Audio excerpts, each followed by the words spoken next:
ततुपरिदेवेत्यपात्रं निधाय गायत्रीमन्त्रेण पात्रान् सम्प्रोक्ष्य तेन वाह अमृते तृतीयो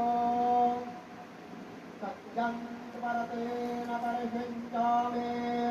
देवेत्यं निवेदयामि ॐ प्राणाय स्वाहा ॐ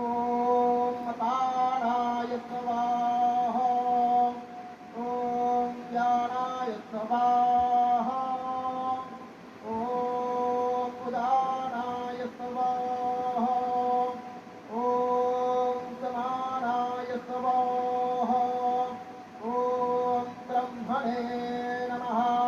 नैवेद्यमध्ये पानीयं समर्पयामि पुनर्नैवेद्यं निवेदयामि ॐ प्राणाय स्वाहा ॐ अपानाय स्वाहा ॐ ज्ञानाय स्वाहा ॐ उदानाय स्वाहा ॐ समानाय स्वाहा ॐ ब्रह्मणे नमः नैवेद्यं समर्पयामि हस्तप्रक्षालनं समर्पयामि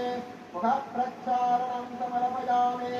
सद्गुरो साईनाथ देवताभ्यो नमः शेषोपचारार्थे प्रार्थनापूर्वकम्